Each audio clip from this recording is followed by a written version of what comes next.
All right, PracTacular home crew, here we go. It is time to start making our wall disappear. So we figured out how to do life-size jumbo puzzle pieces made out of drywall, and we cut, and we fit, and we installed. Now the following steps is to start to make it look pretty, which means we got to do some things first. This is a minimum 3-step process, okay? You can't speed it up, you just got to go through the steps. So first thing we've got to do is anywhere we've got a drywall screw, we're going to have to cover that and make sure when we texture and paint that those don't show through, because that's not what we want. We want to make everything you're seeing here, yellow and black, all disappear and be invisible, and all we see is this beautiful wall with a little texture and some good looking paint on it. So I'm going to show you real quick just a little tutorial on how we're going to quickly cover our screw heads, and then we've got these seams that are part of the process of putting the drywall on. So we've got a horizontal seam here in the middle of the wall, and then we've got an inside corner seam here. And so we're going to start this little tutorial showing you techniques on how to get our first coat on. All right, first coat, we've got 3 different tools that we're using. We've got a small 6-inch knife. This is what we call a drywall knife, super thin, controllable, it's flexible, and all those things are important in the technique of trying to get a beautiful wall done.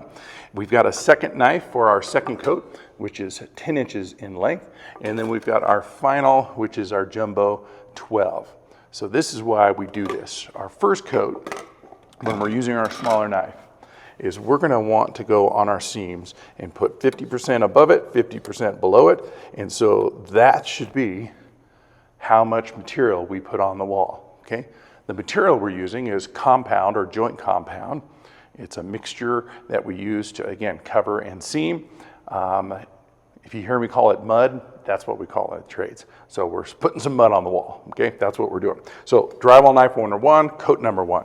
Drywall number 2, we jump up to 8-inch knife. And so on our second pass, same thing, 50% above, 50% below, and we're starting to build and fill this tapered edge from the top piece to the bottom piece, because we want this thing to go away, just to be invisible. And so finally, our third coat, we take the jumbo knife 12 inches in width, and so when we get done, we should have material from here to here, creating a nice smooth transition seam all the way through. Nice thin coats is our goal, all right? So I want you to memorize this. Less is best. Less is best. So the least amount of material we can put on the wall gives us the best result when we're done. And that'll make sense as you kind of follow us through the process. Less is best, okay? So that's why we start with our small 6-inch knife, and we put our first coat on the wall. All right, I'm gonna go grab some mud, put it in our special tray, and I'll show you that in just a second. Hold on. All right, so here is our specialty tray. It's designed specifically for drywall mud, and we've got a plastic rim, but on one side we've got a metal insert that allows us to keep our knife super clean. So the first thing you're gonna memorize is less is best. Second thing is chunks are bad. Okay, chunks. And so this is a water-based product, and it will dry quickly, especially if you're in warm climates with very low humidity like we are here in Mammoth Lakes. And so anything that is around and on the edges of our tray, the minute this starts to dry, it falls into our wet mud, and then we put it on our wall and it just scrapes across it like a rake, and it messes up our beautiful thin coats. So we want to make sure chunks are bad, and we're going to make sure we keep our knife clean and our tray as clean as we can. So as we're applying material, no chunks, no scrapes. Okay, so here we go. Our first coat, according to what we just talked about, using that 6-inch knife, is we're going to be like this. All right, 50% above, 50% below. Okay, step number 1 is we want to apply the mud and then smooth the mud. Don't try to do it all in one coat.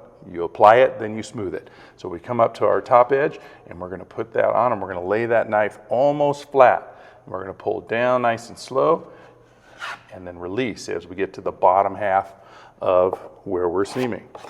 Load the knife again, pull off of the opposite side, load the knife, put it where you want it, pull down, leaving just the amount that we want.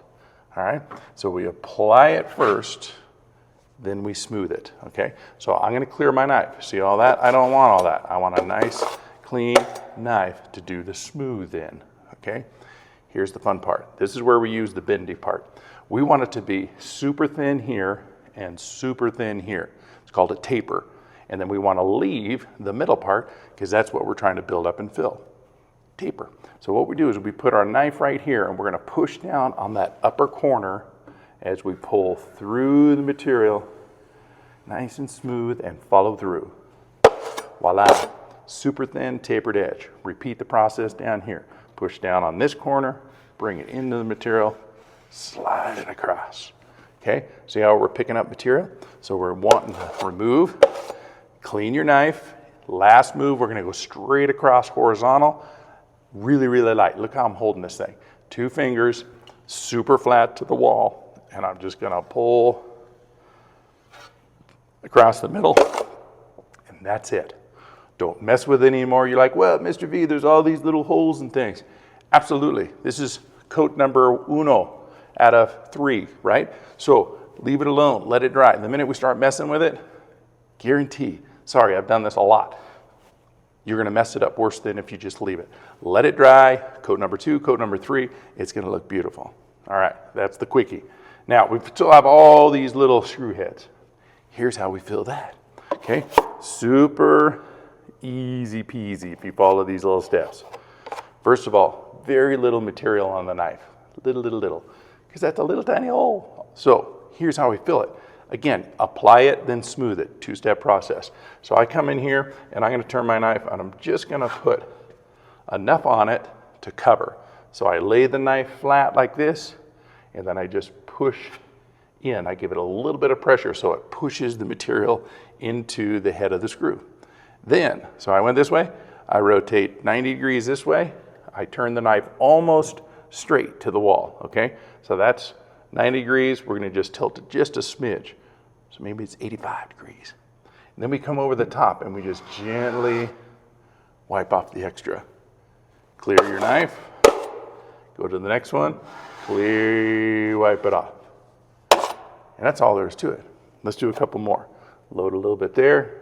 I'm gonna put it on there, fill the hole, clear the knife, tilt it just almost straight up and down, pull straight. Done. First coat on our drywall screws, first coat on our seams. Voila, we're mudding. I hope that helps. Stay with it. We'll be back tomorrow and we'll get some more going for you.